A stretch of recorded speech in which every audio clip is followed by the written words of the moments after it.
이번엔 제5장 육종에 대해서 강의를 하겠습니다. 육종의 목표. 육종의 목표는 품질 향상, 수량 증대, 경영 합리화. 이 세 가지가 육종의 목표죠. 식물의 유전자원이라는 건 이제 변이를 말합니다. 변이는 오랜 세월 동안 돌연변이와 교배, 자연 혹은 인위적 선발 과정을 거쳐 축적 형성된다. 변이는 육종의 기본 소재가 된다. 그럼 변이는 도대체 뭐냐? 변이라는 것은 같은 양친에서 태어난 개체들 사이에 비유사성이 나타나는 것을 변이라고 합니다. 똑같이 그 유사성 없이 똑같이 태어나면 육종의 소재가 안 되죠. 그 중에 특별히 좀 유사하지 않은 것이 나타날 때 그게 이제 육종의 소재가 되는 겁니다. 그래서 이 변이는 이 같은 양친에서 태어난 이 후손들 사이에 비유사성이 나타나는 것이 변이다라고 하시면 됩니다. 그래서 변이가 기본적인 육종의 소재가 되는 것입니다. 유기농업을 위한 품종 개발. 유기농업에서 품종 육성의 중요성. 농업은 최대 생산을 통한 최대 이익을 목표로 발전해 왔다. 앞으로도 뭐 이 목표겠죠. 관행농업은 이를 위해 다량 시비, 다량 방제 등으로 병, 해충 방제, 단일 작물 연작 등의 농법으로 재배하였다. 내병성, 내충성, 품종 개발은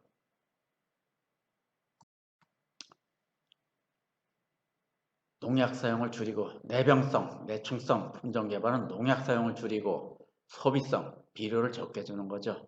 품종은 비료 사용을 줄인다. 이를 통한 고품질 다수학 품종 육성은 환경보전과 경제적 수익성을 올릴 수 있는 친환경적인 농법이다. 육종법에 대해서 소개를 하겠습니다. 육종법은 지금 현재 사고 있는 방법이 이제 크게 한 7가지가 있습니다. 도입육종. 이건 외국에서 육종한 거 우리가 로열티 주고 그냥 사용하면 되죠. 가장 간편하고 좋죠. 그렇지만 궁극적으로는 오히려 이 종자 종속국이 될 수가 있죠. 그래서 종자를 지배당하면 결국 우리가 목소리 크게 낼 수도 없고 많은 그 제약이 따를 겁니다. 차후에는 항상 얘기하는 게 이제 시대가 IT 시대가 이제 지나면 BT 시대가 온다라고 하죠. 생명공학 시대. 핵심은 종자입니다. 종자 산업. 그래서 종자를 지배하는 자가 세계를 지배한다. 지금 이게 이제 통설입니다. 이제 지구촌의 인구는 자꾸 늡니다. 우리나라 줄지만 또 경제는 자꾸 황폐돼 갑니다. 궁극적으로 인류가 먹고 살기 위해서는 육종을 해야 되겠죠. 도임육종. 분리육종은 우리 조상님들이 가장 원시 인간이 인류가 농업을 시작하면서 가장 위대한 육종가는 누구냐? 처음 농업을 시작한 원시 조상님들이다 라고 얘기를 합니다. 그분들이 이제 종자를 선발했죠. 그래서 이제 좋은 종자, 우량 종자 주고 불량 종자 치우고 자꾸 이제 이렇게 선발하다 보니까 결국 그 당시 수량이 급격히 늘었습니다. 그 당시가 수량이 추론해보면 한 70배 정도가 늘었다라고 합니다. 지금 어느 위대한 육종가가 육종을 해도 지금 수량이 70배 이상 올릴 사람은 없다. 그래서 가장 위대한 육종가는 처음 농업을 시작한 우리 원시조상님이다. 이렇게까지 이제 얘기를 합니다. 그래서 이제 순계분리는 자가수정 작물들. 그래서 순수한 계통으로 분리해가지고 벼버리 콩등 자가수정 작물들은 분리해서 거기서 선발을 했죠. 또 계통분리는 타가수정 작물들. 그래서 집단 선발합니다. 계통별로 집단 선발해서 거기서 세종을 하는 거죠. 그 다음에 교잠육종, 주로 자가수정 식물에 이용한다. 교잠육종법 중에 가장 대표적인 게 이제 여교잠육종법인데 이것은 특정 인자에 있는 우수한 성능을 A에 있는 특정 성능의 우수한 인자를 B에 전이시켜주는 방법입니다. 벼를 예를 들자면 어느 품종 벼는 품질과 수량이 아주 우수한데 도열병에 취약하다. 근데 어느 품종은 수량과 품질은 현찮은데 도열병이 아주 강하다. 그럼 이 도열병의 강한 인자를 이 생산성이 우수한 그런 품종에 이식하는 방법이 이제 여교잡 여교잡 육종법입니다. 그래서 요거는 주로 AB, 양친 AB를 결합하는 데서 나온 F1 중에 A나 B를 다시 AB에 수정시키는 방법이죠. 그래서 여교잡 육법, 여교잡 육종법. 그래서 이 특정한 이 성능을 전이시켜주는 방법인데 효과가 아주 좋다라고 이제 얘기를 하고 있죠. 그래서 A와 B 양친을 결합시켜서 나온 개체에서 다시 양친의 A나 B를 다시 교잡시켜주는 방법이죠. 잡종강세 육종. 요거는 양친의 A나 B는 이 성능이 능력이 별로 좋지 않은데 거기서 나온 F1 인자는 성능이 아주 우수하더라.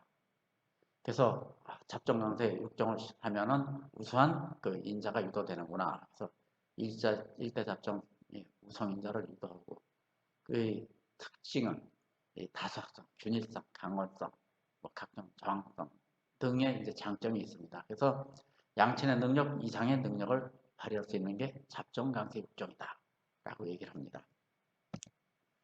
그다음 베스트 육종법. 대표적인 게 씨 없는 수박. 우장춘 박사죠. 우장춘 박사가 씨 없는 수박을 육종했나요? 원칙적으로 씨 없는 수박 육종한 사람은 일본인 육종가 기하라 시토시라는 사람입니다. 그래서 그분이 씨 없는 수박을 육종했고 우장춘 박사는 우리나라 와서 이제 씨 없는 수박을 생산하는 시연을 했었죠. 그래서 도입을 했습니다. 근데 이 씨 없는 수박 그 육종은 그 기하라 시토시라는 그 육종가는 우장춘 박사가 전에 동경제국대학 박사학위 논문에 종의 합성 이론이라는 그 논문을 써서 박사학위 받았는데 그게 이론의 토대가 됐습니다. 종의 합성 이론. 그래서 우장춘 박사가 씨 없는 수박의 이론적인 토대를 제공한 부이다. 이렇게 얘기를 하죠. 그래서 그 기존 2배체 그 일반 세포는 유사 분열을 하죠. 2N에서 2N. 근데 이 생식 세포는 감수 분열을 합니다. 그래서 2N에서 N으로 줄죠. 그래서 모친의 N, 부친의 N 두 개가 결합해서 2N의 또 하나의 세포가 되는 거죠. 근데 이 베스트저범은 기존의 2배체 수박에다가 코리친을 처리하면 4배체가 됩니다. 4배체가 되죠.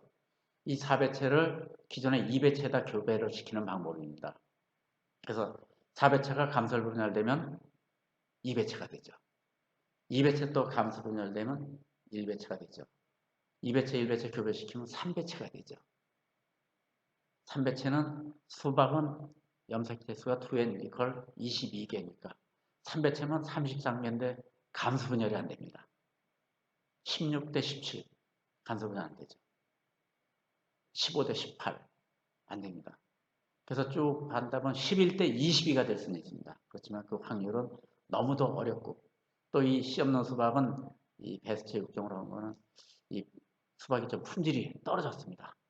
또 종자 생산하는데도 많은 비용이 들어가고 그래서 지금은 씨 없는 수박은 이 베스트 육종법으로는 씨 없는 수박을 육종하지 않고 지금은 이 불임의 꽃가루에 방사선에 이 꽃걸에다 방사선 처리를 해서 불임의 꽃가루를 만든 다음에 이거를 암술에 교배시키면 씨 없는 수박이 생산이 되죠. 그래서 베스트 육종법은 육종법의 하나의 기원은 있지만 지금은 잘 실현은 안 하고 있는 그런 방법이죠. 돌연변이 육종. 돌연변이는 뭐 자연적, 인위적 돌연변이 유도하죠. 자연적인 돌연변이 일어나는 경우 있고 그래서 그걸 육종의 소재로 쓰는 과정. 인류가 수천 년 농사를 지면서 돌연변이가 많이 있었을 것이다. 그게 지금까지 내려온 그 품종이 많이 있을 것이다. 종이 그렇게 많이 추론들어옵니다. 또 인위적으로 뭐 방사선이나 여러 가지 약품 처리를 해서 인위적인 그 돌연변이를 만들 수가 있죠. 그래서 이 육종의 소재로 많이 만들죠. 그래서 돌연변이 육종법. 과수의 아조변이 그 예산의 배인데 거기 그 신고배인데 어느 나무를 봤더니 그 과실이 신고하고 좀 틀리더라. 아무리 봐도 신고가 아니더라. 그래서 먹어봤더니 품질과 뭐 여러 가지 수량이나 큰 차이가 없더라. 그래서 그거를 눈을 채쳐서 여러 군데로 이제 늘렸죠. 늘려가지고 그걸 이제 품종으로 등록한 게 예황배라고 하는 거죠. 그게 그 눈, 그 입겨덩이에는 그 눈이 변이가 생겨가지고 이 기존의 그 품종이 아닌 다른 품종이 생성이 된 거죠. 그래서 그런 건 자연적 돌연변이라고 할 수 있는 거죠. 그래서 그건 과세 아주변이를 해서 아주변이를 이용한 것이 이제 그 예양배라는 것인데 그 이전에도 이제 그런 경우가 많이 있었을 것입니다. 근데 기록으로 제가 접해보진 않았습니다. 그 다음에 이제 7번째가 생명공학적 육종이죠. GMO입니다. GMO라는 건 뭐죠? 아까 설명을 드렸었죠. 이 유전자를 인공적으로 분리하거나 결합해서 기존의 자연적인 번식법으로 자연 번식법 이 6가지 번식법 이 자연 번식법으로 나타낼 수 없는 그 유전자나 형질을 발현시키는 육종법입니다. 그래서 기존의 자연 번식법으로 나타낼 수 없는 이 형질이나 유전자를 발현시키는 육종 기술이다. 이게 생명공학적 육종입니다.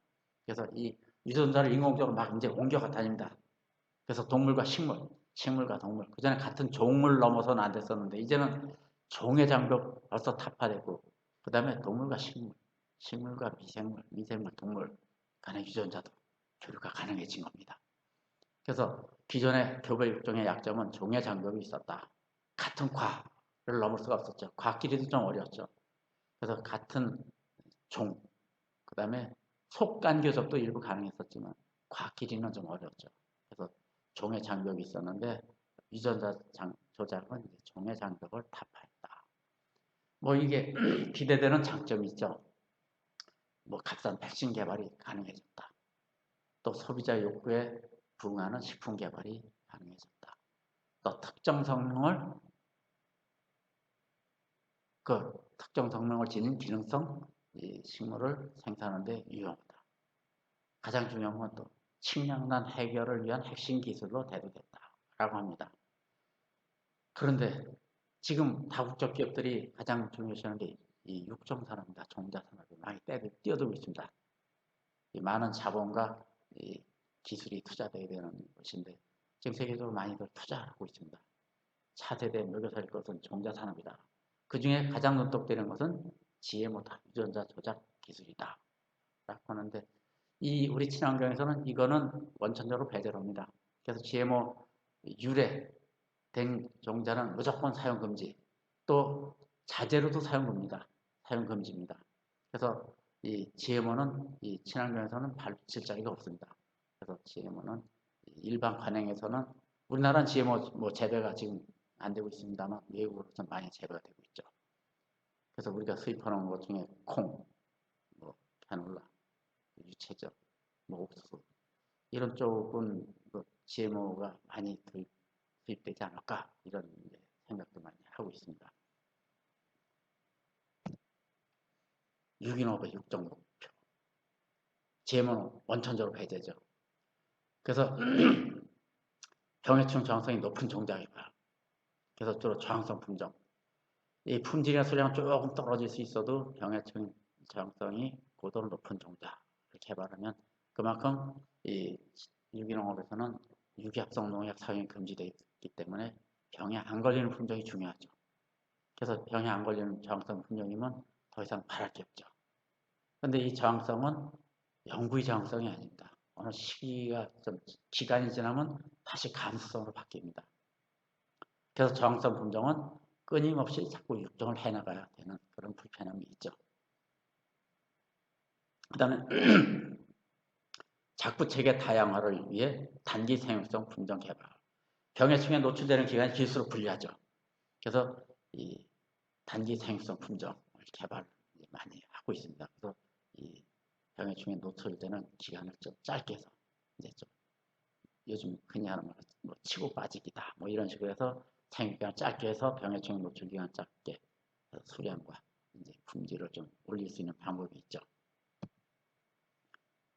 유기농업을 위한 육종의 방향. 작부체계, 작물 종류 등 다양한 품종 개발로 다무적 체계의 도입이 필요하다. 또 각종 재해 정확성, 품종 육성은 방제 비용 노력 절감으로 생산비를 낮추고 환경 생태 보전에 효과가 있다. 또 농작업의 생력화와 생산비 절감 등을 목표로 육종을 한다. 생력화라는 용어 또 들어본 듯 하면서도 또 낯선 용어죠. 생력화라는 것은 노동력 절감, 일손 줄이기라고 할 수 있죠. 그래서 지금 수도자, 벼농사는 거의 다 기계화가 다 이루어져 있습니다. 주인은 그냥 뒷짐지고 작업자한테 다 용역을 주면 되죠.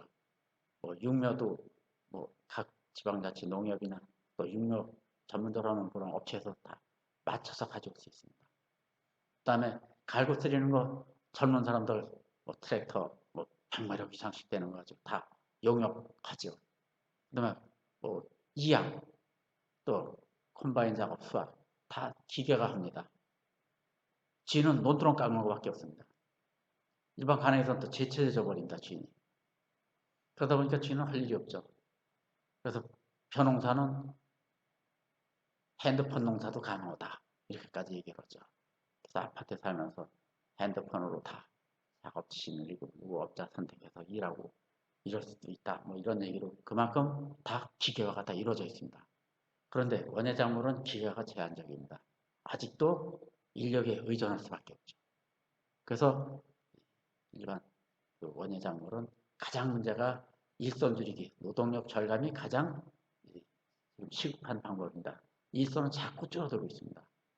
그래서 원예작물의 그 생력화가 굉장히 중요한 목표입니다. 저항성 품종, 경제적, 환경적 측면, 병장성 육종 자료를 찾아 교작과 선발을 통해 저항성 품종을 육성, 해충에 대한 복합저항성, 유전자의 탐색과 도입이 이루어져야 된다. 이 유전자 탐색하는 것도 굉장한 그 많은 그 지식과 견문이 좀 있어야 되고 경험도 많이 있어야 됩니다. 그래서 이렇게 돼서 저항성 품종을 육성할 수 있는 소재도 찾고 또 자체가 또 저항성이 지닌 그런 그 종들도 있겠죠. 그래서 그런 걸 탐색하는 게 굉장히 중요한 그 과정입니다. 두 번째가 친환경 저항성 품종, 병해충 저항성 및 내재성 품종 육성. 이건 기본이죠. 병해충 복합 저항성 품종은 내병성, 내충성 계통의 육성, 복합 내재성 품종은 내재성, 내풍성, 내도복성, 내한발성, 내염성 이런 것에 대한 저항성이 이제 있는 것을 요구하는 거죠. 그래서 한발이라는 건 주로 가뭄이죠. 가뭄에 좀 강한 거. 그래서 이런 건 이제 육종을 많이 이제 해서 주로 건조지대 이런 데서 이게 굉장히 중요한 거죠. 내염성은 주로 간척지, 해안 간척지 이런 데서 많이 이제 요구되는 것이죠. 3번 유기농업용 저항성 품종 개발. 유기농업은 농약 사용의 금지로 품질이 일부 저하되어도 농약 사용이 금지됐기 때문에 품질이 좀 저하되더라도 병해충 저항성이 고도로 높은 품종이 이제 필요하다. 뭐 병성, 저항성 품질도 좋고 저항성도 높다. 그러면 더 바랄 것도 없겠죠. 하지만 두 마리 토끼 잡는 것도 좀 어려우니까 일부 품질은 조금 미지더라도 뒤지더라도 병해충 저항성이 고도로 높은 품종이 있으면 굉장히 유리하죠. 유기농업에서. 근데 이 고품질 다섯 품종이 병해충에 걸리면 유기농업에서는 화학방제가 금지되어 있죠. 농약 못 주게 되어 있습니다. 그런 품질은 오히려 이 내병성 품종보다 품질과 수량이 급격히 더 떨어질 수가 있습니다. 그래서 아무리 품질과 수량이 우수해도 병해충 저항성이 약하면 이 내병충계 이런 품종보다 수량이 더 떨어질 수밖에 없죠. 그래서 이 친환경 농업에서는 이 내병해충성 품종이 굉장히 중요한 육종의 목표가 되어 있습니다. 다음 다양한 작부 체계를 위해서 어느 작계에서나 잘 적응하는 단기 생육성 품종. 아까 제가 설명드렸죠. 그래서 기후나 풍토가 이런 게 변화가 심하니까 단기 생육해서 수확할 수 있는 품종. 또 병해충 노출 시간도 좀 짧아지고 또 각종 재해도 노출되는 기간이 짧아지죠. 그래서 이런 품종을 육성할 수 있어야겠죠. 그 다음에 병해충 저항성 품종. 병해충 저항성 품종의 메커니즘은 파이토 알렉신, 피터 알렉신 똑같은 얘기죠. 이게 이제 분별입니다. 감염부에 축적되면 강력한 항미생물 활성을 나타낸다.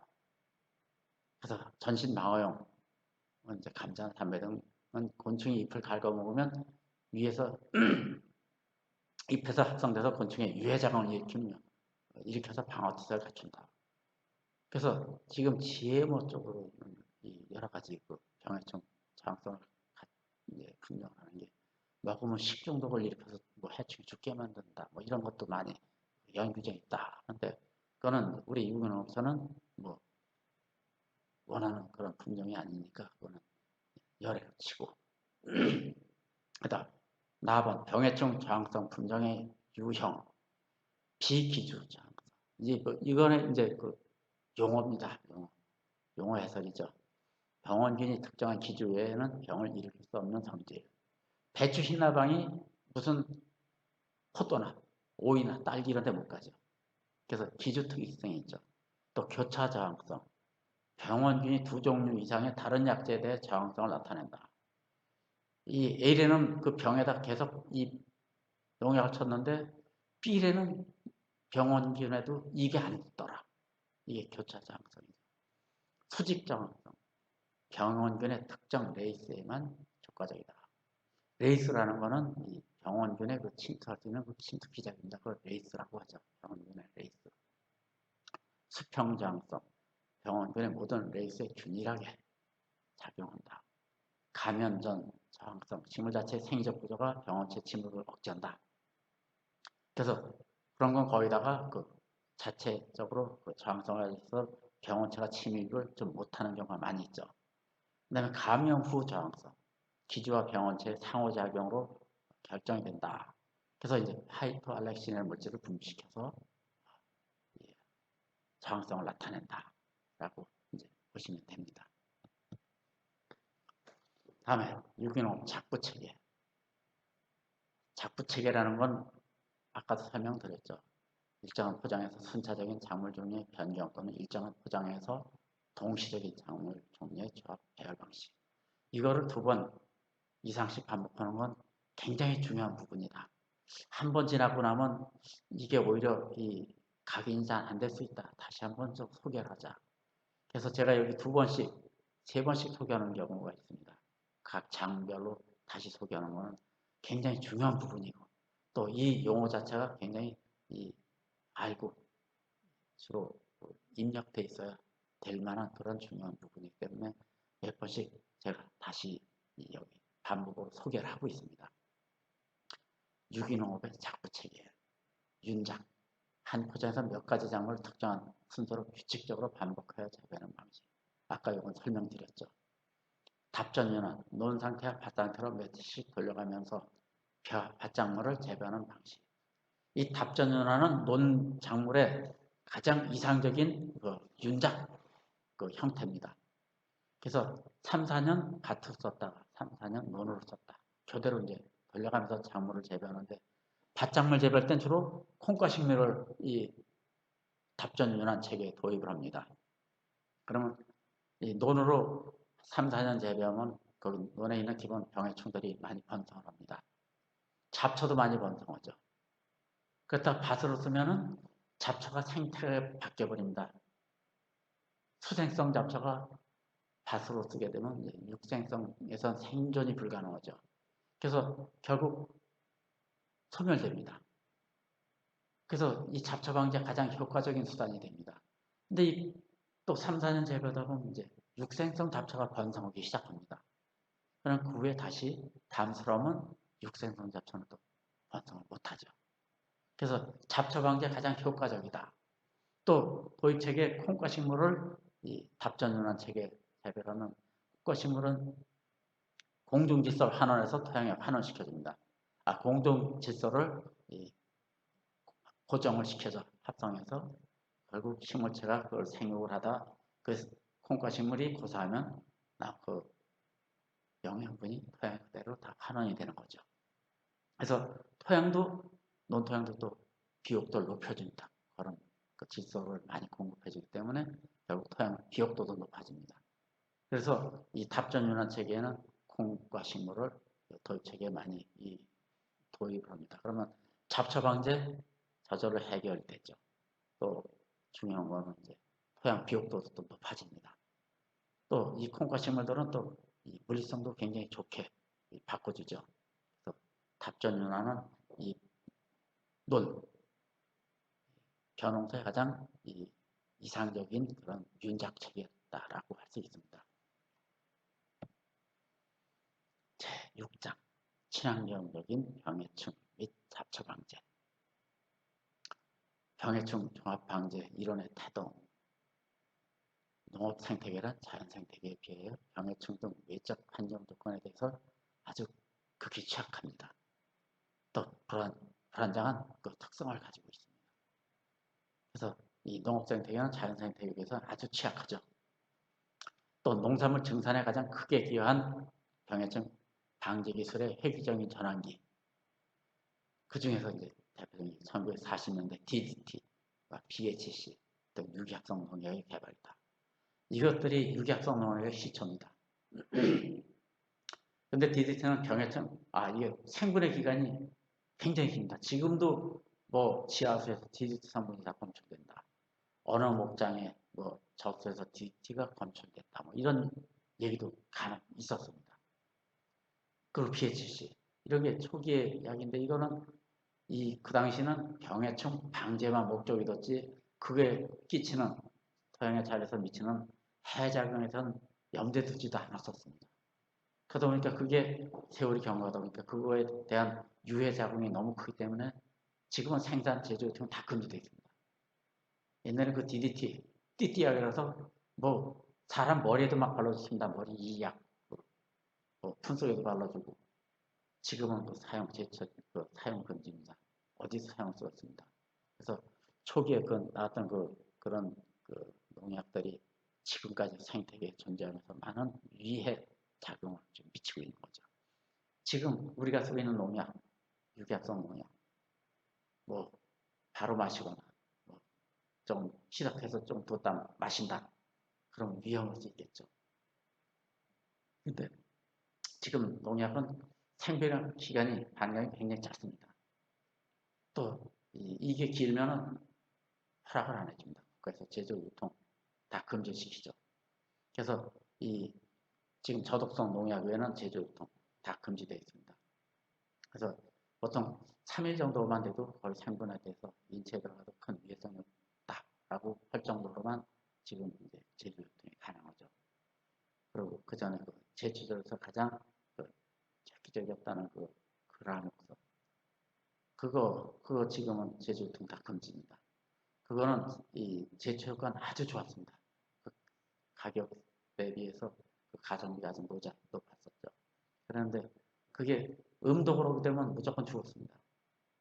그거를 뭐 모르고 마셨던가 아니면 자살을 위해서 마셨다. 그러면 119 불러서 급히 병원에 갑니다. 가서 위생적 다 보면 한 2, 3일 반짝 정신이 듭니다. 일단 3일 정도 지난 다음에 다시 폐가 경화돼서 결국 죽습니다. 그래서 그라목선이라는 제조제는 즉 제조유통 다 금지했습니다. 그건 녹으면 무조건 죽기 때문에 아무리 위생적 보고 다 해도 한번 꼬까 넘어가면 일단 살아나기 어렵습니다.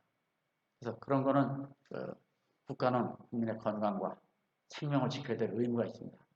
그래서 그런 거 생명을 위태롭게 하는 거는 결국 국가에서 제조유통 다 금지시켰죠. 그리고 궤도 위반 지난 다음에 지금 강제 수멸했습니다. 그래서 구입비용의 2배 이상의 고가에 다 수멸했습니다. 강제로. 그래서 지금은 농가에 그게 보관만 되고 있어도 위법입니다. 보관하고 있는 자체가 위법입니다. 그래서 국가는 국민의 생명과 건강을 지켜야 될 임무가 있죠. 그거는 국가의 책무입니다. 그래서 건강이나 생명에 위해가 있는 이런 농약 국가에서 당연히 제조부터 금지시키고 회수하고 하는 게 기본이죠. 그게 또 국가의 존재 가치라고 할 수 있는 것이죠. 그래서 가장 중요한 국가의 존재 가치는 국민의 생명이다. 그러나 농약의 과다 사용은 농업 생태계를 교란시키고 식품의 안전성에 악영향을 크게 초래한다. 그래서 농약 횟수의 제한도 없습니다. 지금 우리가 쓰는 농약. 그러다 보니까 우리 농업은 저항성이 자꾸 생기면 자꾸 강하게 더 크게 사용합니다. 그러다 보니까 농업 생태계를 교란시키고 그러다 보니까 그게 또 식물체가 흡수해서 식물체에서 그거를 이제 흡수된 그 식물체를 인간이 섭취하면 결국 인체까지 그게 전이 되는 그런 문제가 있죠. 그 식품 안전성에 악영향을 초래한다라고 하는 것입니다. 침묵의 법. 1965년 카슨이라는 사람이 침묵의 범이라는 책을 발견했습니다. 당시만 해도 기적의 환물이라는 찬사와 함께 마구잡이로 사용되던 각종 살충제, 살균제, 제초제, 살균제들이 자연 생태계와 인체에 미치는 온갖 해악을 낱낱이 밝혀냈습니다. 그래서 이 책이 이게 큰 사회적인 문제를 다 이제 밝혀냈습니다. 그래서 현대 과학문명이 환경 오염과 환경 훼손의 주범이 될 수 있다는 것을 전 세계에 주지시키는 데 커다란 공헌을 했다. 그게 굉장히 훼손의 주범이 된다는 것을 문제화시켰죠. 이제 병해충 종합관리, 이것도 여러 번 제가 설명을 드렸죠. 또 나옵니다. 그만큼 중요하죠. 유기농업에서는 이 부분은 조금 적합하지 않습니다만 친환경에서는 굉장히 중요한 이런 관계가 되고 있습니다. 그래서 제가 유기농, 친환경 이거를 좀 섞어서 분명하게 제가 구별해서 설명을 드리겠습니다. 그래서 유기농업에서는 이거는 이 유기학성 농약 이게 사용이 되기 때문에 이건 금지인데 여기서 유기학성 농약만 사용 안 하면 유기농업에서도 이건 가장 적절한 방제 체계입니다. 그래서 농산물 증산에 가장 크게 기여한 병해충 방제 기술의 획기적 전환기는 40년대 DPH 유기학성 농약이다. 이 유기학성 농약은 효과가 굉장히 좋습니다. 살포면 바로바로 효과가 나옵니다. 한 번에 여러 가지 해충을 동시에 방지할 수 있으며 방제 효과도 높고 안정되었을 뿐만 아니라 강력한 살충력, 사용의 편리성, 저렴한 가격 등 여러 가지 유리한 조건 때문에 사용량이 아주 급격히 증가되었다. 그러나 농약의 과다 사용은 농업 생태계를 교란시키고 식품의 안전성에까지 크게 영향을 미치기 시작했죠. 병해충 종합관리의 이론, IPM의 이론. IPM은 병해충의 전멸을 목표로 하기보다는 일정 수준의 병해충의 존재와 병해충의 피해 하에서도 수익성이 있고 질 좋은 상품의 생산이 가능하도록 하는 것이 목표다. 그래서 일정한 경제적인 피해가 없는 한도에서는 같이 공존하는 것을 목표로 하고 있습니다. 그래서 IPM은 자연생태계를 가장 적게 교란시키고 인간에게 가장 해가 적으며 목적하지 않는 생물체에게 가장 독성이 낮고 주위 환경의 피해가 가장 적으며 병해충의 밀도를 지속적으로 감소시키고 효과적으로 아주 쉽게 수행할 수 있으며 장단기적으로 비용이 가장 적은 방법을 선택한다. 여기 IPM 할 수 있는 이 목적입니다.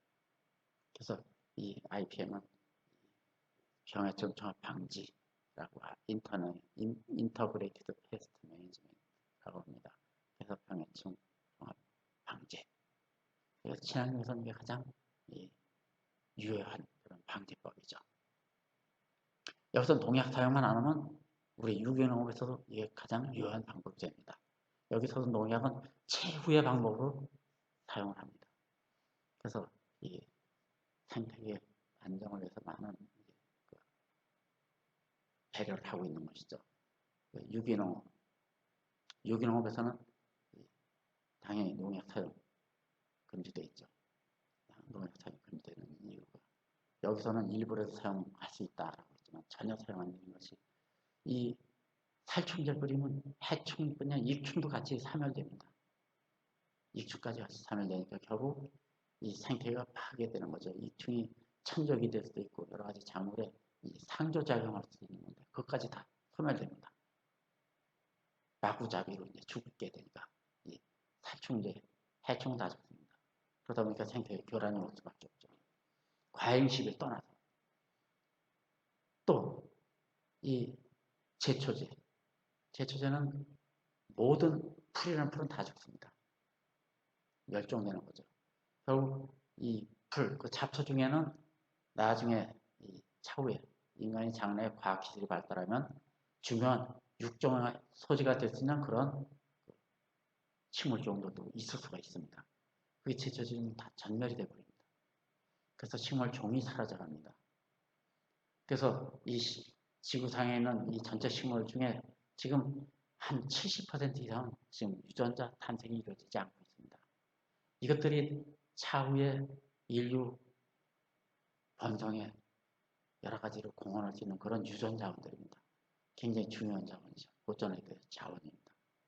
그래서 이 유전자들이 계속 지구상에서 사라져가는 것을 이 강물에 물살에 의해서 강둑이 털썩털썩 무너져 내리는 것을 침식이라고 하죠.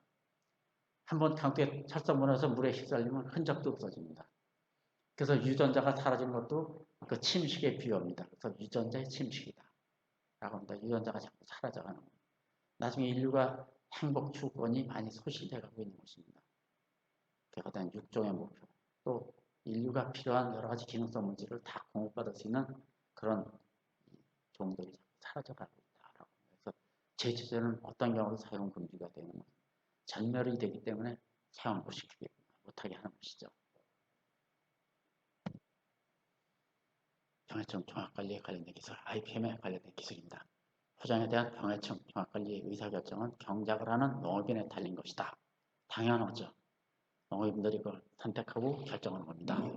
그래서 작물과 관련한 생물 생태학적 지식을 토대로 방제 방법을 숙지해야 됩니다. 그래서 장단점, 경제성, 발생의 경제적 피해 수준 등을 고려해서 농업인 스스로의 책임하에 이루어져야 한다. 그래서 여기에 대한 지식들이 있어야 됩니다. 그래서 이런 것도 많이 교육들도 하고 또 교육도 받으러도 다니고 많이 있죠. 또 책자로도 많이 소개가 되고 있습니다. IPM. 그래서 이걸 숙지해서 사용하면 가장 효과적으로 병해충을 방지할 수 있는, 제어할 수 있는 방법입니다. 그래서 방제 여부에 대한 의사결정에 가장 유용하게 사용되는 기준은 경제적 피해 허용 수준이다. 그래서 경제적 피해가 어느 정도까지는 피해도 인정해 주겠다. 그 선까지는 결국 그 선 이하로 내려가게끔 방지하는 방법이죠. 그래서 경제적 피해 허용 수준까지는 방제를 하는 것입니다.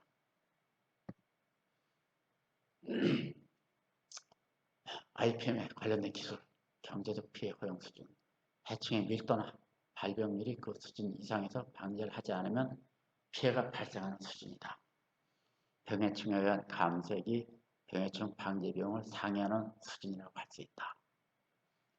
실제적으로 피해 수준을 넘는 시점에서 방제를 하면 방제 효과가 나타나기 전에 피해가 나타나는 경우가 많다.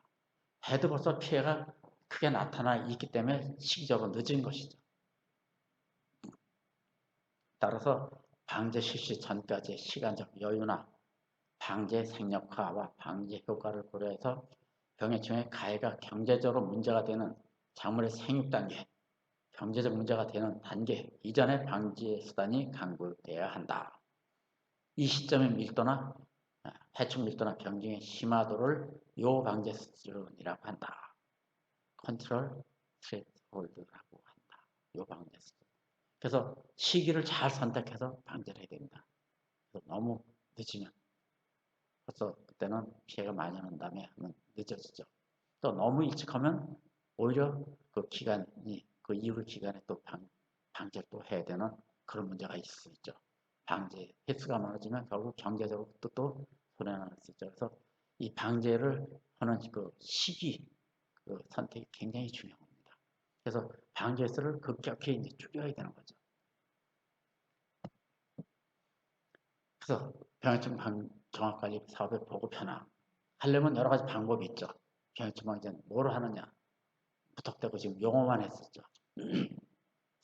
첫째 미생물 농약 BT제라고 하죠. 바실러스 트림벤시스. 미생물 농약의 이용. 미생물을 이용해서 병을 방지한다.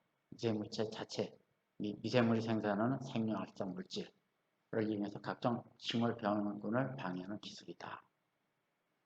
이건 유약성 농약에 비해서 효과가 지속적이며 인축 및 환경에 대한 독성이 낮다.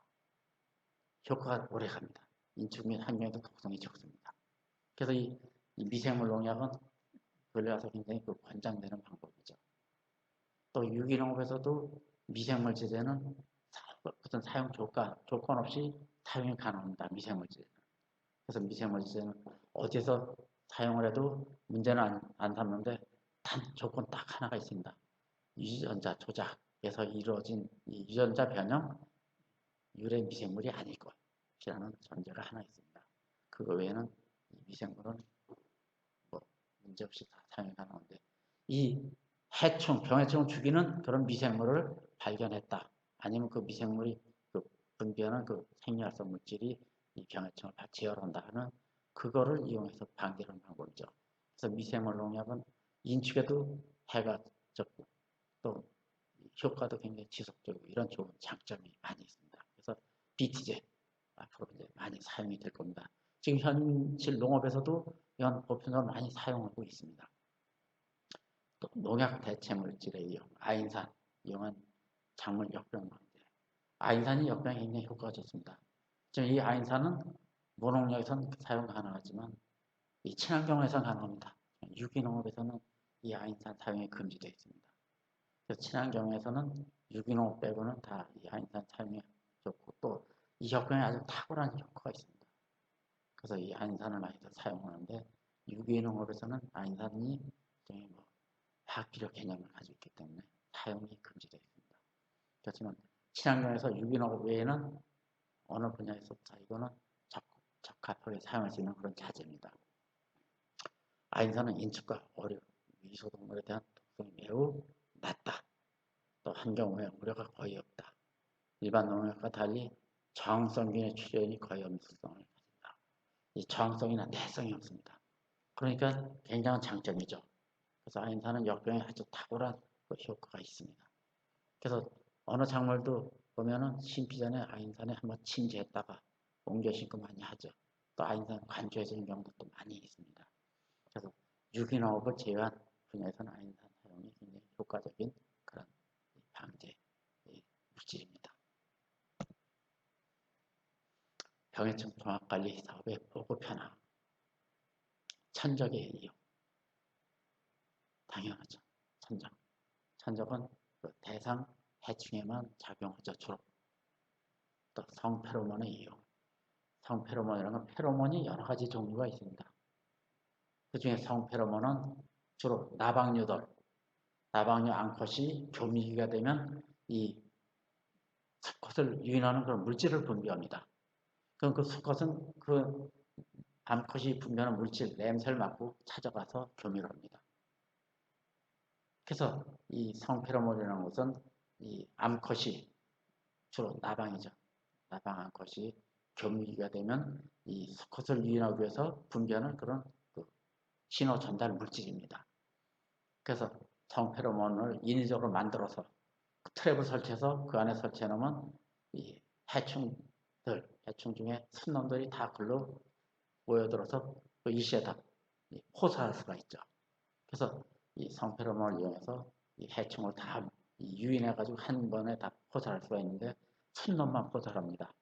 그렇지만 그 암놈 살아있는 동안 다 이 수정이 안 됐기 때문에 당대만 생겨놓고 후대는 번식이 안 되죠. 그래서 이 성페로몬을 이용한 방지법도 가장 유기농업에서도 이용하는 그런 물질입니다. 그래서 성페로몬. 그래서 이것도 공급해주는 그 자재 취급하는 그 사업자들도 많이 있습니다. 여기 보면 페로몬이란 같은 종류의 한 개체가 외부로 방출하는 물질이다. 이건 다른 개체에 의해서는 다른 개체, 수컷이죠. 아니면 성페로몬은 수컷이고 일반 페로몬은 다른 그 같은 종끼리는 서로 다 연락이 됩니다. 다른 개체에 의해서 감지되어 특이한 행동 반응을 보이게 하는 물질이다. 그래서 페로몬은 이 곤충들의 그 신호 전달 물질입니다. 여러 가지가 있죠. 그래서 외부로 방출하는데 종 특이성이 있습니다. 같은 종끼리만 분비하면 냄새를 맡습니다. 그래서 같은 나방이라도 다른 쪽에 그 나방 종이 틀리면 그거는 감지가 안 되죠. 같은 종끼리만 감지가 됩니다. 병해충 종합관리의 이론, IPM의 이론입니다. 도입 배경과 역사적 변천. 국가적으로 농약 사용량을 절감하려는 정책적 요구가 대두됐죠. 농약 사용이 너무 이제 많아지니까 오히려 이제 사회적인 문제가 발생되고 생태계가 교란이 오고 있는 거죠. 또 두 번째는 안전 농산물에 대한 사회적 욕구가 증진된다. 농약 비료 안 줬다. 이건 농약 비료 안 준 것이다. 그게 진실이면 소비자들이 기꺼이 조금 가격은 비싸더라도 기꺼이 사 먹죠. 그래서 그거를 내가 우리 건 농약 비료 안 줬다. 그 입증할 수가 없죠. 그래서 그거는 입증이 안 됩니다. 그래서 그걸 입증하기 위해서 제3자가 그걸 입증해주는 방법이죠. 그래서 과학적인 방법으로 또 정책적으로 그거를 입증을 해서 공지를 해줍니다. 그러면 이 기관에서 이거를 인정한 거다. 염려 말아라. 그게 이제 친환경 농산물 인증이죠. 그 인증 중에 이제 유기농산물, 무농약 농산물, 유기축산물, 무항대체 축산물 이렇게 있다고 그랬죠. 그래서 그 인증 제도는 그렇게 해서 생겼습니다. 인증 제도는 그래서 3자 인증이다. 이렇게 얘기합니다. 1자 인증이라는 거는 생산한 농산물을 생산한 그 농업인이 내가 이거 우리 거 틀림없이 좋다. 내가 이거 농사진 건데 정말 좋다. 사 먹어라. 그거는 1자 인증입니다. 그렇지만 그 사람 주관이 개입되어 있고 또 그 사람이 그렇게 마음은 그렇게 생산했어도 그 행동에 지식이 못해서 거기 걸맞지 않게 생산할 수도 있죠. 제조 생산 과정에. 그래서 1자 인증은 공신력이 적죠. 2자 인증이 있습니다. 2자 인증. 내가 저 사람 거 사 먹었더니 틀림없더라. 저 사람 거는 아무리 봐도 내가 믿을만하다. 그래서 그 사람 거 사 먹는다. 그거는 2자 인증입니다. 그렇지만 그건 사 먹는 사람의 또 주관이 많이 갖춰져 있죠. 그래서 공정하고 객관성을 이루어쓰는 게 3자 인증입니다. 내가 저 사람 거 다 조사했다. 뭐 생산 과정이나 종자부터 내가 다 조사하고 재배한 것도 내가 다 그 과정을 내가 조사했다. 그래서 내가 결론을 내렸다. 저 사람 거는 무농약 인증 기준에 적합하게 농사 지었다. 라고 인증해주는 게 이제 제3자 인증입니다. 그래서 제3의 그 인증업자가 이제 그 인증기관이죠. 그래서 친환경 인증기관. 우리나라는 아마 한 50여 개 업체가 지금 있을 겁니다. 민간 인증기관이죠. 그렇지만 원칙적으로 이 인증은 국가기관에서 인증하는 것이죠. 국민농산물 품질관리원 고유 권한인데 그 전국을 다 관력이 넘어오니까 민간기관에다가 그 업무를 이양한 겁니다. 권한 이양해서 민간기관은 그 이양받은 권한을 가지고 인증 업무를 수행하는 것입니다. 그래서 민간 인증이라 해도 국가기관에서 인증해준 그 효력을 발생하고 있는 것입니다. 그래서 우리나라 인증은 3자 인증입니다. 제3자가 공정하게 객관성을 가지고 인정해줬기 때문에 사먹는 사람들이 그걸 믿고 사먹을 수 있는 것이죠. 그래서 그 사람들은 그 과정을 다 조사합니다. 원료 출처부터 종자부터 그다음에 들어가는 대비도 다 조사합니다. 그리고 생산물에 대한 그 시료도 떠가지고 여기 정말 이 무슨 불순한 성분이 검출되나 그것도 다 정밀하게 공인 분석기관에다 그 시료를 떠가지고 다 분석을 의뢰합니다. 의뢰해서 거기서 불검출이다 적합이다 하면은 그걸 또 인정해 줍니다. 그래서 수시로 가서 검사하고 그렇기 때문에 그 제3의 그 민간 인증기관에서 인증해준 농산물은 신뢰도가 좋다, 믿을만하다라고 얘기하면 됩니다. 근데 조금씩 이렇게 사람마다 실수할 수가 있듯이 일부 좀 약간 정신적으로 좀 부족한 분들이 기만행위 할 수 있겠죠. 생산자가 인증받아서 그런 게 다 걸러지긴 하지만 그 중에서도 또 저다 그 걸러지지 못한 경우가 있을 때 그런 기만행위한 게 밝혀지면 친환경 농산물 다 가짜다 뭐 이렇게까지 전철매도하는데 지금 친환경 농산물은 공신력 굉장히 큽니다. 믿고 쓰셔도 아무 문제가 없습니다. 그래서 그 국가에서 인정해 준 거기 때문에 충분히 믿고 쓰셔도 아무 문제가 없습니다. 또 농약에 대한 얘기가 조금 딴 데로 흘렀습니다. 농약에 대한 저항성 계통 병해충의 출현. 노동력과 방제 비용의 증가, 또 새로운 외래 병해충에 대한 효과적인 방제법에 대한 요구 증가, 화분 매개곤충의 사용 증가, 병해충 종합 방지한다 치고 이 매개곤충 2층까지도 같이 방제가 되면 안 되죠. 그래서 이 선별적으로 할 수 있어야 됩니다. 그래서 이 친환경 농산물, 친환경 농업은 생태계 보존이 가장 중요한 그 방법이기 때문에 이 유익한 그런 곤충은 그래도 또 그 보존할 수 있는 그런 시스템이 강구돼야 되죠. IPM의 실제 병해충 종합 방제 기본 원칙, 병해충 저항성 품종을 이용해서 작물 피해 보상 능력을 최대한으로 활용한다. 작물 피해를 최대한으로 억제시키는 거죠. 그래서 저항성 품종이 가장 중요합니다. 친환경에서. 유기농은 물론이고. 또 목표 병해충의 밀도나 병증을 조사할 수 있는 적절한 조사 방법으로 주기적 포장 관찰을 시행한다. 그래서 예찰이 중요합니다. 초기 관찰을 해서 초기에 나타났을 때 방제의 효과가 좋지 나중에 만연됐을 때는 방제 효과도 떨어지고 또 피해가 벌써 이미 진행된 상태가 되죠. 그래서 초기 방제가 굉장히 중요합니다. 그래서 예찰, 미리 예찰을 하는 게 굉장히 중요해요. 그래서 끈끈이 트랩이나 여러 가지 다니면서 좀 관찰을 하는 게 굉장히 중요합니다. 3번 경제적 피해 수준에 도달될 것으로 추정되면 적절한 방제 수단을 동원한다. IPM은 경제 피해 수준에 도달될 것으로 추정되면 그때부터 이제 방제 수단을 동원해서 방제를 한다. 또 불필요한 농약의 사용을 줄이고 꼭 필요할 경우 저독성 또는 선택성 농약을 사용, 전적보호 등 작물 다양성을 유지한다. IPM은 이 농약 사용이 금지가 아니죠. 최후에 가서 극히 소량으로 필수도 극히 적은 횟수로 최후에 가서 한 번 정도 사용을 하는 것이죠. 그래서 모든 친환경의 방법을 다 동원해서 하고 그래도 효과가 조금 미진할 때 마지막으로 최후에 가서 사용하는 방법입니다. 그래서 웬만하면 사용을 안 하는 게 원칙이죠. 또 장기적인 농업시설의 방제 의사를 결정할 수 있는 능력이 또 배양되어야 된다고 했죠. 병해충 종합관리사업의 보고 변화, 성페로몬의 이용, 농약 살포를 최소화하고 해충을 방지할 수 있는 방법을 추구하고 있다. 그래서 지금 페로몬 트랩 여러 취급 업체들이 생산해서 많이 공급을 하고 있습니다. 이 페로몬은 유기농업에서 사용이 가능하죠. BT제, 미생물 농약, 유기농업에서 사용 가능합니다. 해충 자체가 분비하는 페로몬을 이용해서 병해충 자체를 이용하는 것. 또 페로몬이란 같은 종의 한 개체가 외부로 방출하는 물질인데 다른 개체에 의해서 감지되는 특이한 행동, 감지돼서 특이한 행동을 보이게 하는 물질이다. 그래서 여러 가지 페로몬이 있습니다. 현재 이용되어 있는 분야는 발생 예찰, 대량 유사, 교민 교란, 생물 자극제 및 탈충, 페로몬 복합제 분야 등이 있습니다. 그래서 현재 이용되어 있는 분야는 예찰, 초기 방제가 가장 중요하기 때문에 예찰을 많이 해야 됩니다.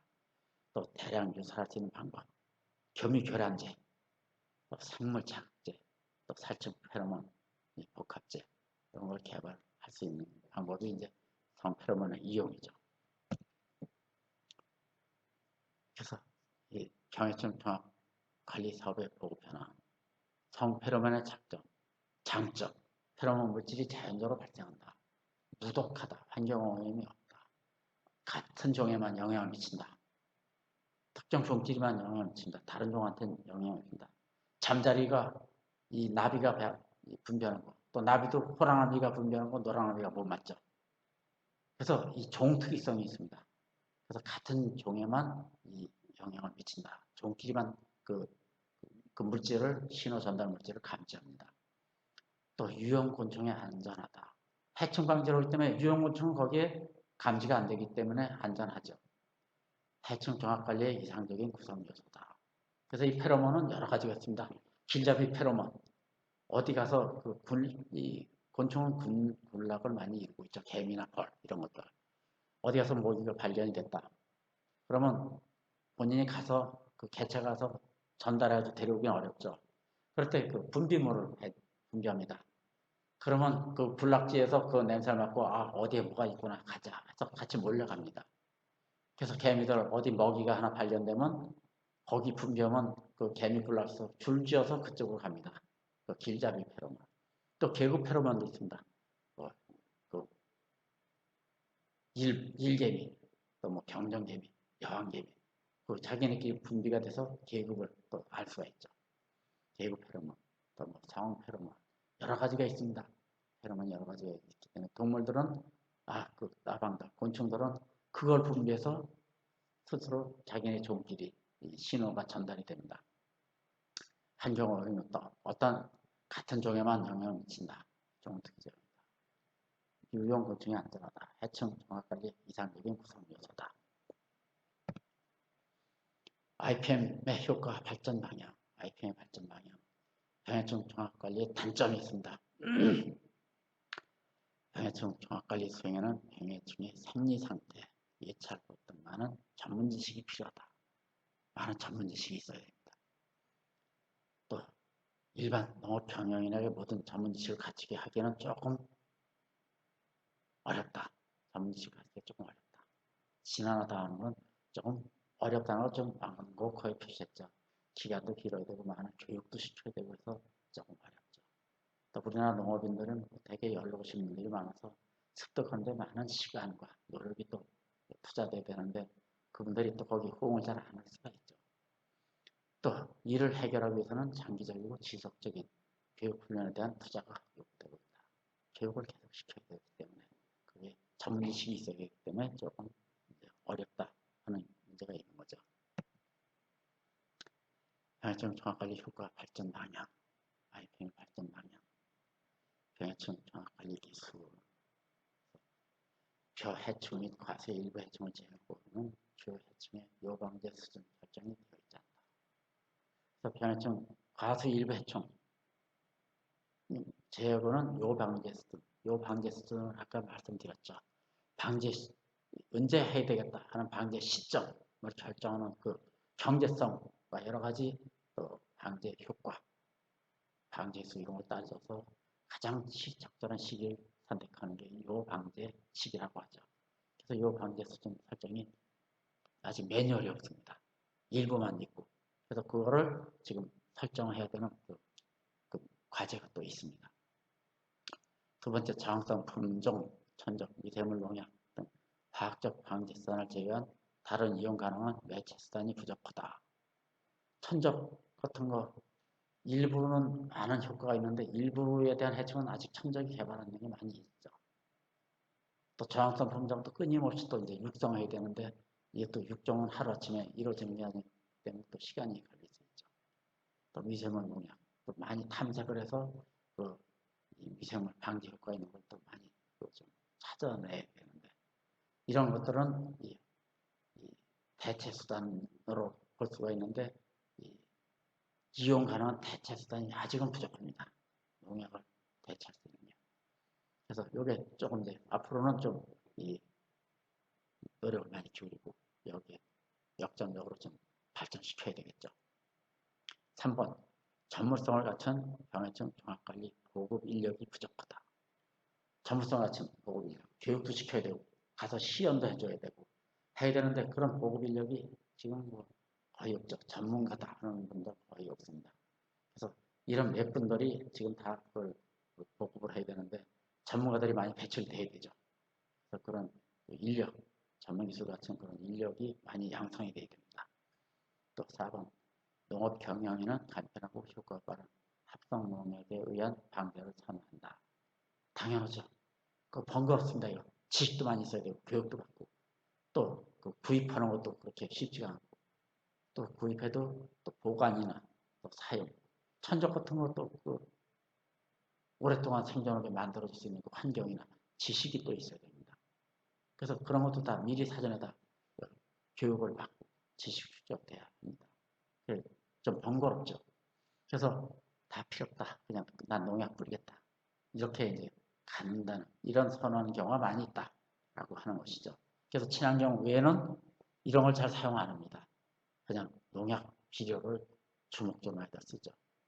이런 자재들이 보조사업으로 일부 저렴하게 나오면 사서 쓸 수는 있겠지만 또 이런 천적 같은 거는 또 유기합성 농약하고 공존이 어렵습니다. 천적 갖다가 해놓고 유기합성 농약 뿌려버리면 천적도 다 사멸되기 때문에 어려운 부분이 있죠. 그래서 과수원 같은 데도 농약 뿌리면 벌들을 가둬놓고 그 약효가 어느 정도 소진되면 벌을 열어놓고 뭐 이런 경우도 있다라고 합니다. 그래서 우리가 그 시설에서 주로 이제 그 방화곤충들 수정을 시키기 위해서 곤충을 많이 넣는데 도마도 같은 경우에 그때 유기합성 농약 뿌린 곤충도 같이 죽을 수가 있어요. 그래서 그럴 때는 유기합성 농약은 계속 친환경에서 사용 금지에 있어서 벌통을 의뢰 놓지만 일부 내가 그냥 벌통을 놨다. 이제 소독을 한번 해야겠다. 병이 너무 심하다. 그럼 벌통 다 막아서 벌 다 유인해서 막아놓고 내놓은 다음에 방제를 할 수밖에 없죠. 그래서 유기합성 농약하고 이 곤충들, 천적하고는 조금 같이 있기 어렵죠. 천적뿐이 아니라 방화곤충, 주로 이제 그 벌류들, 꿀벌이나 이런 호박벌 이런 것들이 주로 수정을 매개하는 그런 벌들인데 이런 것까지 사멸되기 때문에 조금 이제 유기합성 농약은 좀 어렵죠. 그래서 친환경에서는 이게 지금 보편으로 다 쓰고 있습니다. 천적이나 무슨 이 수정벌들 다 쓰고 있는데 이 관행에서는 좀 어렵죠. IPM에 의용되는 방제법, IPM에 오래 가죠. 이게 굉장히 유기농업에서는 비교적절하지 않지만 친환경에서 많이 사용이 됩니다. 친환경에서도 무농약에서는 IPM 농약을 쓰기 때문에 무농약에서도 이거는 좀 제한적이죠. 대신 농약만 안 주면 유기농, 무농약, 제도권에서도 이건 가장 효율적인 방제법입니다. 그래서 이 IPM은 유기합성 농약 빼고 나면 결국 유기농업에서도 상당히 좋은 방제법이 됩니다. 유기농업에 살충제 살균제가 없나요? 유기농업에도 있습니다. 살충제 살균제. 단 유기합성 농약이 아닌 천연에서 유래한 그래서 제충국에서 추출한 그 살충제 아니면 님 이런 그 살충 효과 지닌 성분을 지닌 그런 식물에서 추출해서 그걸 사용하는 것. 또는 살충제지만 이 유기농업에서도 합법적으로 사용 가능한 그런 자재들입니다. 그래서 천연에서 유일한 자재로 쓰는 거는 관계업체에서 주로 제충국제 이런 것들 많이 사용합니다. 그런 거는 뭐 합법적인 그런 방제 물질이죠. 생물 그래서 IPM에 의존하는 방제법은 생물적 방제, 천적 이용, 성페로몬 이용, 수컷 뿌리마 이게 결국 성페로몬하고 같은 얘기죠. 그래서 이 수컷을 불임화 시켜주는 방법 요건 좀 틀리죠. 요거는 암컷이 불임이 되는 거죠. 수컷이 포사되기 때문에 요거는 수컷을 불임을 시켜서 방생하면 암컷이랑 교멸해도 결국 무정란이 돼서 후대를 못 남기는 거죠. 그래서 해충 암컷을 수컷을 불임화시켜 포장해 방사한 다음에 이 수컷과 교묘한 암컷이 무정란을 낳게 돼서 다음 세대 해충 밀도를 억제한다. 또 미생물 농약, 농약 대체 물질, 미생물 자체, 뭐 곰팡이, 세균, 바이러스, 그런 미생물 농약 이제 바실러스 뭐 이런 종류, 뭐 이 미생물이 생산하는 생리 활성 물질로 식물 병원을 방지한다. 미생물 농약의 일종이 BT제, 바실러스 트리메시스라고 그랬죠. BT제. 그래서 이런 게 이제 앞으로는 이제 다 대중화되죠. 지금도 많이들 사용하고 있습니다. 그다음에 재배적 방제, 토양 한정, 재배 시기 방법, 수확 시기 방법, 저장 가공 과정을 해충에 불리하도록 조절해서 뭐 기주식물 제거한다든가 아니면 또 시기를 피해서 재배한다. 이런 게 재배적 방법이죠. 그래서 특정 해충이 번성한 시기를 피해서 뭐 재배하는 방법. 저항성 이용, 동일 농약 제초제 연속 사용은 저항성을 높여준다. 그래서 약효가 감소한다. 그래서 해충에 대한 저항력의 큰 품종, 육성 및 재배가 요구된다. 물리적 방제, 온도 및 습도 등을 조절해서 병해충 방지한다. 주로 저장할 때 냉장고에 저장하는 거 이런 건 병해충 방지가 가능하죠. 그래서 온도 조절 및 습도 조절 아주 건조하게 해서 또 이 병해충이 또 곰팡이로는 건조면 번식이 좀 어렵죠. 그래서 온도나 습도 이런 거 조절하는 게 물리적 방제 환경적 조절을 하는 것이죠. 그래서 IPM에 이용되는 방법이 이런 방법이 있습니다. 생물적, 성페로몬, 수컷이나 미생물 농약, 재배적 방법, 저항성 이용, 물리적 방법. 이거를 전체적으로 조합을 해서 방지하기 때문에 환경에 굉장히 유리하고 방제 횟수도 가장 줄이고 효율적인 방제를 할 수 있는 방법이죠. INM과 IPM. IPM은 병해충 종합관리, INM은 작물 양분 종합관리입니다. 환경적 측면, 생물종 다양성 유지에 기여한다. 유충 등 생물보호, 태양미 수자원보호. 그 다음에 양분, 작물, 양분 관리 체계는 균형 지배는 내병성이 증강이 된다. 잘 먹은 사람이 병에 강하죠. 사람도, 동물도. 그래서 균형 시비에서 이 생육왕성은 내병성이 증가할 수 있죠. 농약 사용 억제, 그래서 토양 미수자원 보호. 경제적으로는 농약에 대한 해충 저항성 감소. 농약쯤은 유기합성 농약은 저항성이 급격히 증가하는데 이 IPM으로 하면 해충 저항성을 감소시킬 수 있죠. 또 저항성 시간도 또 연장시킬 수 있죠. 농약 개발이나 수입하는 비용 감소. 근데 여기 영양면에서 시비율을 극대화시킨다. 그냥 우리는 시도 때도 없이 그냥 화학비료나 퇴비 마구 넣어주는데 이 INM을 해서 최적 균형 시비를 해주면 결국 이 토양에 잔류하는 물질이 하천이나 오염시키지 않아도 되죠.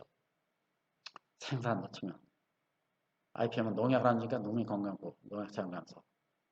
그 다음에 이 작물 양분에서는 비료 사용 감소, 생산비 절감, 토양 비옥도 증가. 여긴 퇴비로 많이 사용해주니까 결국 비옥도가 증가되고 생산성이 향상된다. 소비자 측면에서는 농약 쉬운 잔류 감소. 농약 안전성이 있죠. 농약을 안 줬기 때문에. 그래서 안전한 농산물 생산. 또 여기도 결국 식품 안전성 제고. 똑같은 얘기죠. 병해충 정확하게 사업의 보급 효과. IPM을 시도했을 땐 이랬습니다. 생육과 아주 좋죠. 깨끗합니다. 근데 IPM 처리하는 대조군은 이렇습니다. 그래서 IPM의 효과가 참 대단하게 효과가 좋다라고 볼 수 있죠. 이거는 환경에도 크게 해가 없고 인축에도 해가 없습니다. 그래서 여기에 유기합성 농약만 안 쓰면 아인산약 이런 것만 쓰면 친환경에 또 유기농업에서도 이걸 사용 가능한 이런 방법이라고 할 수 있습니다. 유기농에서 병해충 잡초 방지 방법, 경동적, 물리적, 생물적 화학. 경동적은 작물 재배하면서 하는 방법이죠. 내병성 품종, 내충성, 내잡촉성. 물리적은 이제 봉지 씌우기. 그래서 병해충 직접 접촉을 못하게 하는 거죠. 또 이 살충기, 해충은 주로 이 해충 포획기 이런 거 설치하죠. 그 다음에 뭐 페로몬이나 이런 거 똑같은 거죠. 그 다음에 페로몬은 어떻게 보면 이건 화학적 방제로 들어갈 수가 있죠. 뭐 생물적 방제도 되고 뭐 생각하기 나름으로 많이 페로몬은 여러 방면으로 적응이 될 수 있죠. 그 다음에 잡초, 물리적 방제, 심수관계. 그래서 잡초보다 깊이 물을 대주면 잡초가 그 안에 녹아 없어지죠. 나도 홈의 제초기 이런 걸 나서 비거나 홈이나 제초기로 그냥 없애는 방법이죠.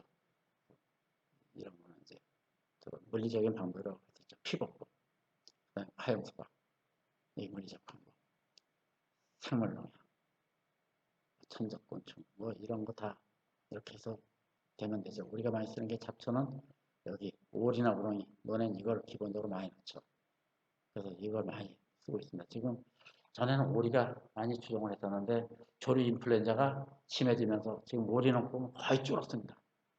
대다수가 이제 우렁인데 우렁이도 물론 문제가 될 수 있는 게 우렁이는 또 이게 하열티성 미시피가 그쪽에서 생산되는 달팽이의 종류다 뭐 이렇게 얘기합니다.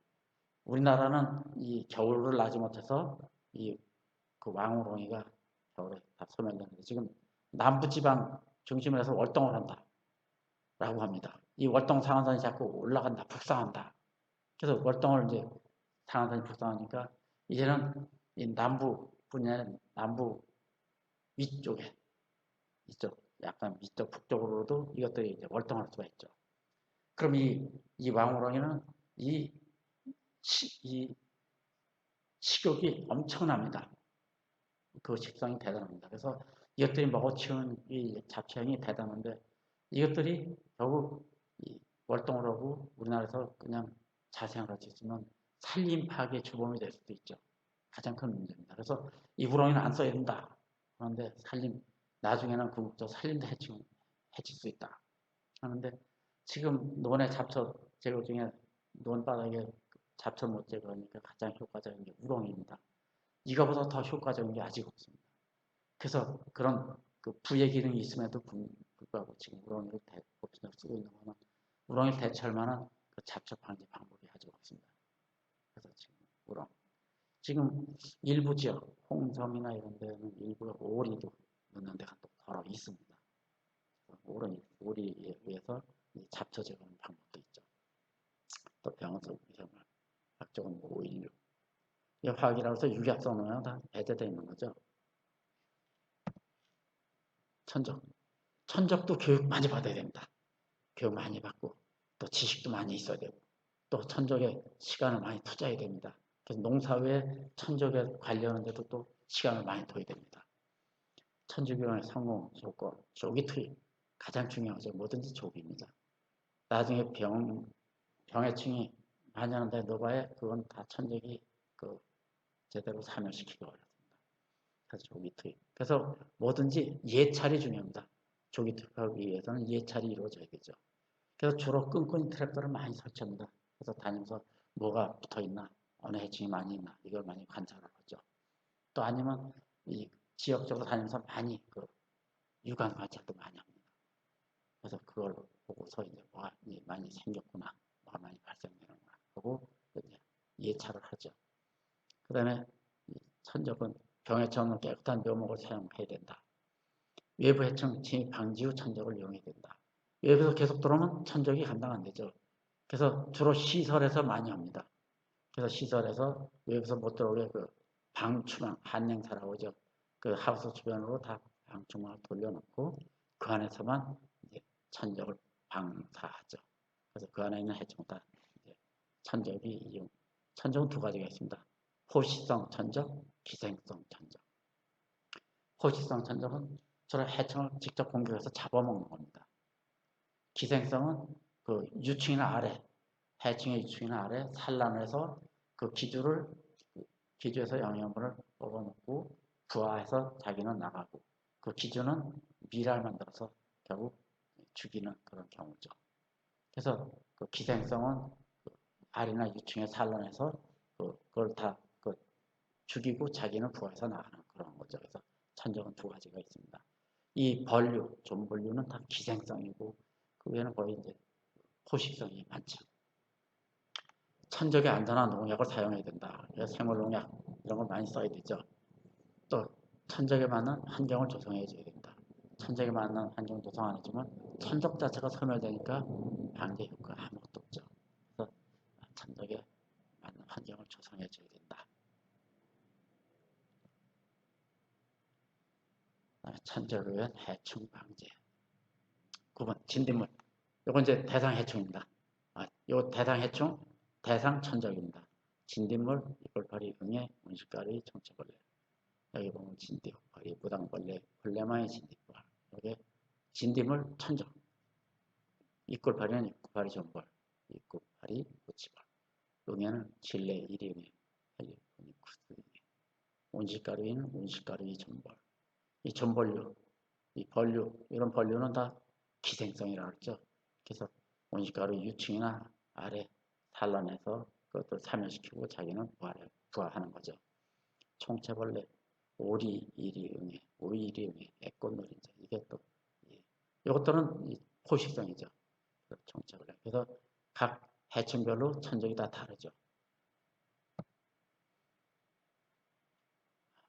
천적 대상 해충, 포식성, 기생성, 무당벌레, 진딧물류.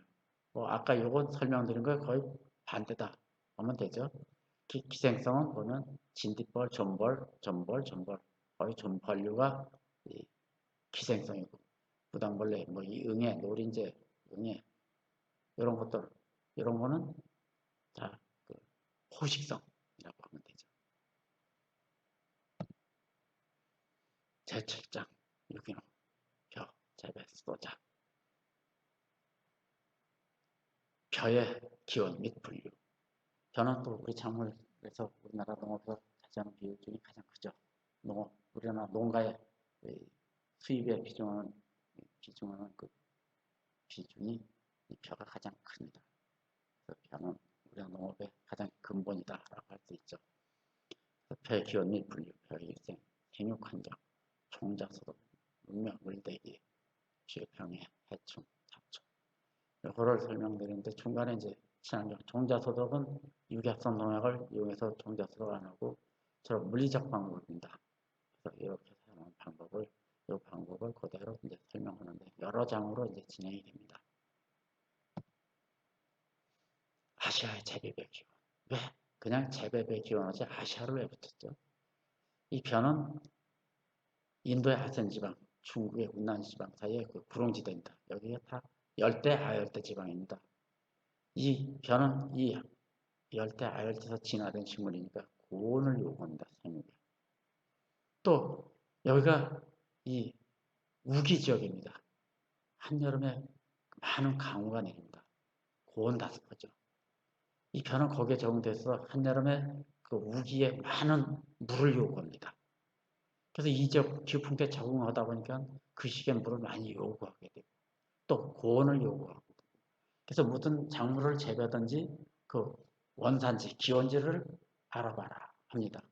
그 기원지를 알아보는 이유는 그 식물은 그 기원지에서 수만 년, 수십만 년을 그 지역 기후풍토에 적응이 되어 있습니다.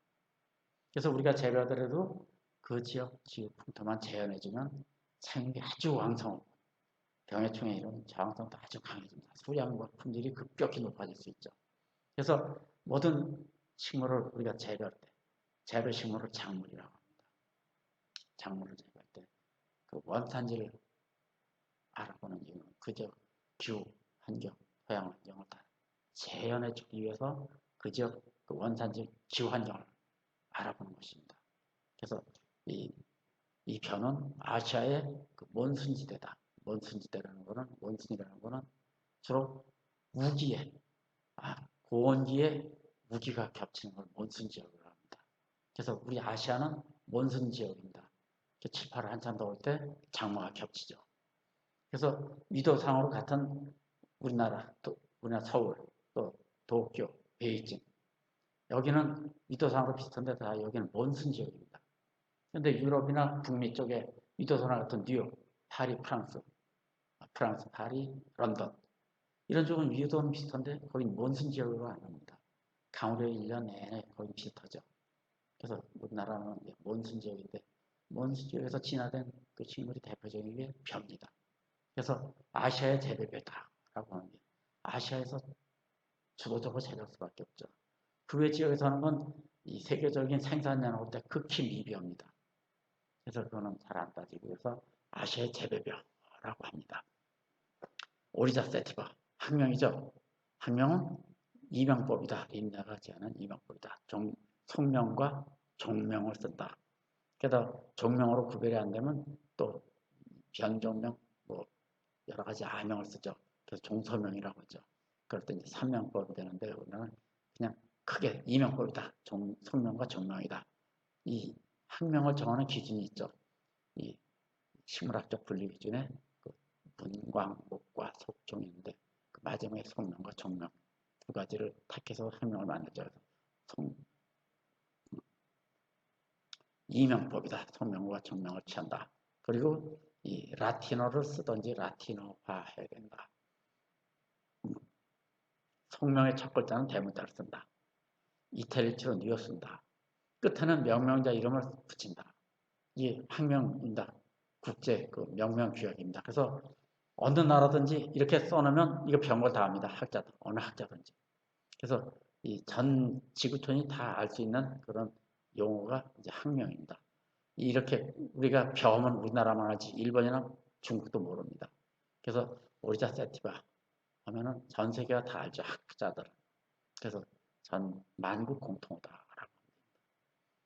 그래서 이건 이탈리체로 쓰고 또 학명임을 표시하고 이탈리체로 쓰지 않으면 밑줄을 그어놓으면 됩니다. 학명이라 표시입니다. 또 이건 라틴어로 쓰는 이유는 학명은 만국 공통입니다. 어느 특정 지역에 쓰는 용어를 선택하면 그 용어는 사로 진화합니다. 계속 변화가 됩니다. 그래서 100년, 200년 지나면 용어가 다른 용어로 바뀌어갈 수가 있습니다.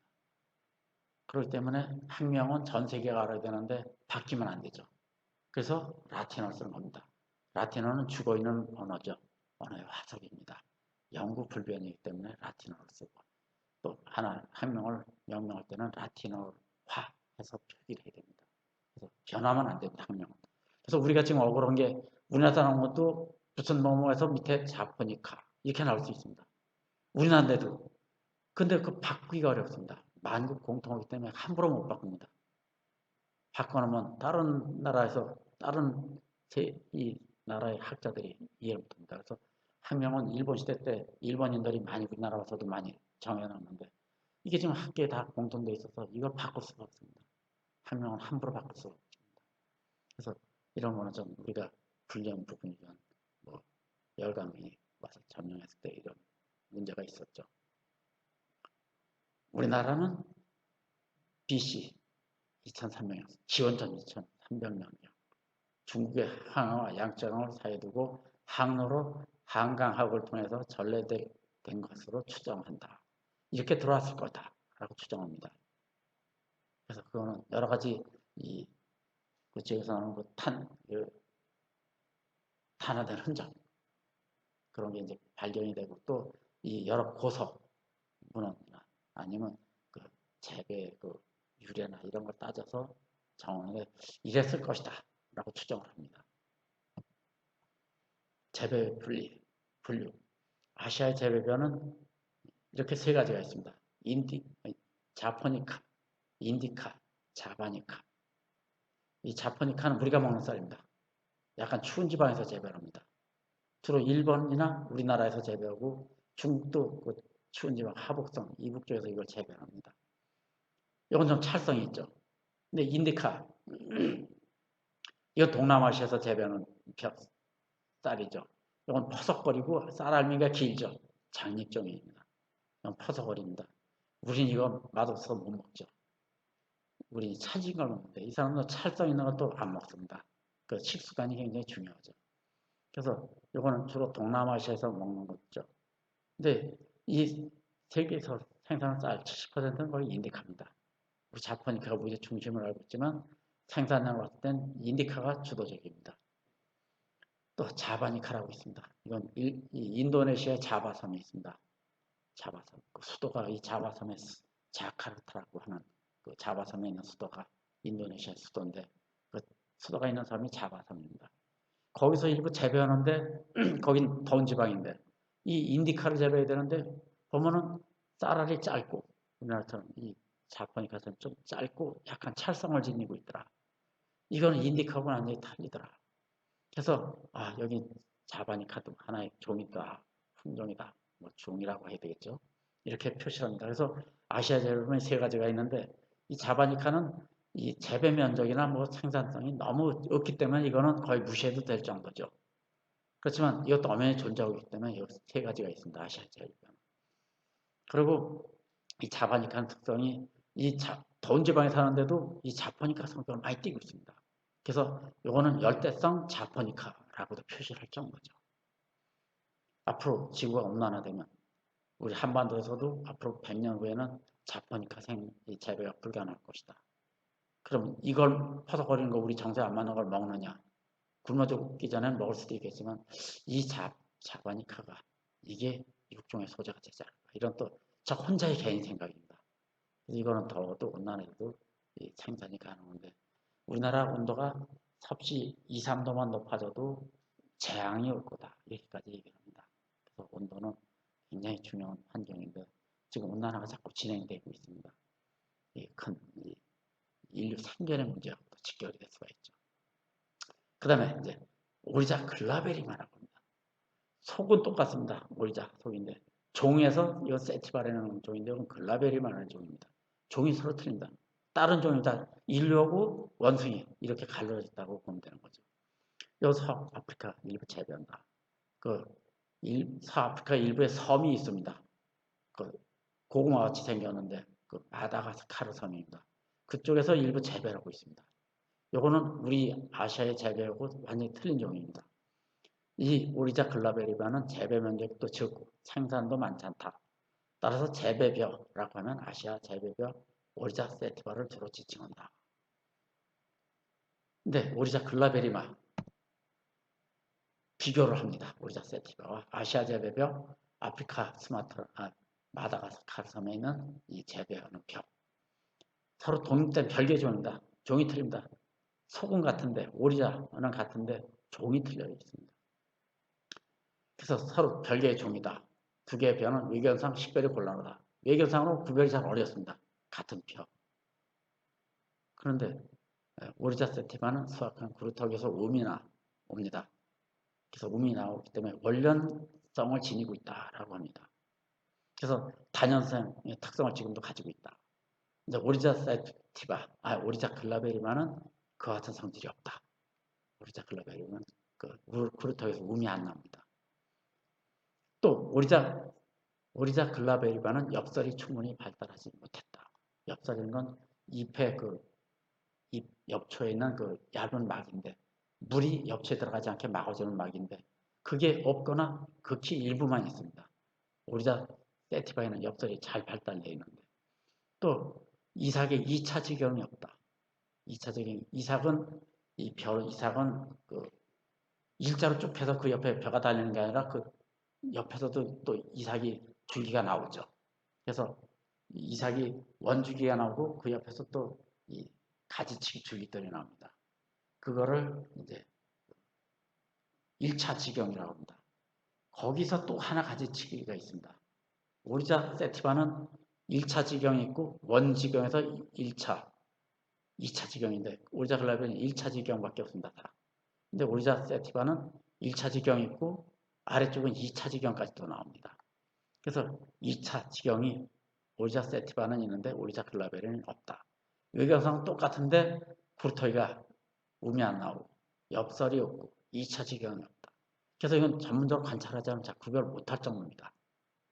그런데 이 두 개 중 어느 쪽을 모본으로 해서 교잡해도 종자가 형성됩니다. 그런데 이 교잡종은 파종하면 정상 생육하나 그 후에 이것들은 종자 형성이 안 됩니다. 두 개를 교잡시키면 종자가 형성됩니다. 어느 걸 모본으로 하든지. 그 종자 형성이 되는데 이 종자를 파종하면 정상적으로 생육하는데 종자 형성이 안 됩니다. 그래서 양자 사이에는 종이상의 거리가 있다. 종이 지금 바뀌어져 있는 겁니다. 그래서 유착기를 오리자 세티바와 오리자 글라베리마는 같은 그룹 식물이었으나 지지적으로 떨어져서 다른 진화 과정을 거쳐서 현재는 완전히 다른 별개의 종이 되었다. 이렇게 추론을 합니다. 자, 이제 재배, 고프질, 품종, 조생종 5대뼈, 운강뼈, 그 외에 많이 있습니다. 없어지고 생기고 막 많이 했는데 요걸 이제 5대 운강뼈가 조생종, 중생종, 화성, 하야미, 화용, 청아, 만생은 일품, 일미, 주청, 주남, 대암. 이외에도 굉장히 많습니다. 최근 고품질뼈, 상관, 고품, 고품, 칠고, 진수미, 새누리, 스퍼잠이 많이 있습니다. 이거 지역별로 생육성이 틀리기 때문에 지역별로 맞는 거를 품종을 선택해서 심어야 됩니다. 통일벼가 이 자포닉하고 인디카 교배된 겁니다. 이 학자들이 전 세계 학자들이 그건 불가능하다 했었는데 우리나라 이 육종가들이 위대한 육종가들입니다. 이거 원형 교배했습니다. 저는 자포니카는 자포니카끼리만 육종을 했고 인디카는 인디카끼리만 했습니다. 근데 우리나라 옛날 그 녹색혁명 배고픔에서 해나자 70년대 그때는 이 양보다 질보다 양이 중요했습니다. 많이 나오는 게 중요했죠. 그래서 통일교는 이 인디카가 피가 섞여 있어서 좀 퍼석거렸는데 일단 양이 많이 나왔습니다. 그래서 자포닉하고 인디카하고 교배했습니다. 그래서 근형 교배했다 원형 교배했습니다. 그래서 이 통일교는 약간 퍼석거리고 또 약간 인디카 성격을 좀 띄기도 하죠. 그런데 통일교가 육종되고부터 녹색혁명이다. 민족의 수건인 식량 작업을 달성했다. 이게 가장 중요한 겁니다. 근데 밥맛이 적어서 이제 소비자가 지금 현재는 먹이가 남아 돌아갑니다.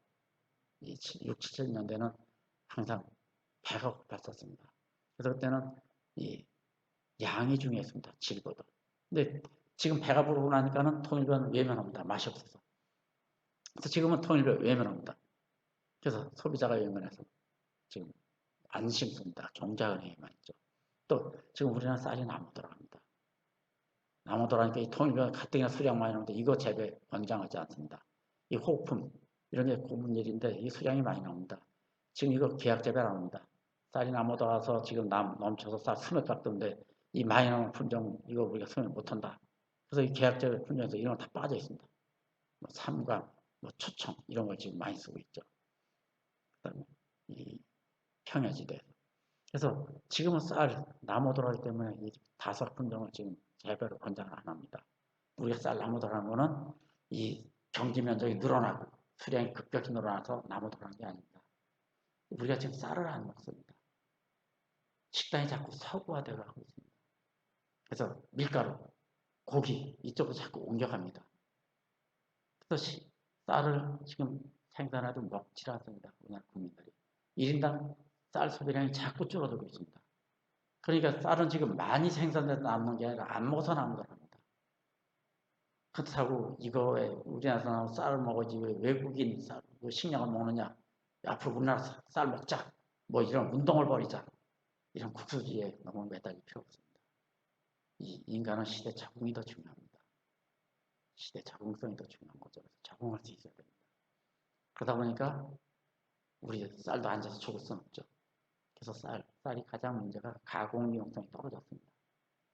근데 지금은 이 쌀도 이제 동남아에서 나오는 그 인디카는 면이 됐었는데 자포니카는 제면이 잘 안 됐었습니다. 근데 지금 자포니카도 이 면을 생산할 수 있는 그런 품종이 또 생겼습니다. 제면이 가능해졌습니다. 또 부푸는 쌀도 육종을 했습니다. 쌀은 가장 문제가 부풀질 않아서 가공이 잘 안 됐었는데 밀가루처럼 지금 부푸는 쌀도 육종했습니다. 그래서 그러다 보니까 이제 가공 이용성이 아주 이제 뛰어나졌죠.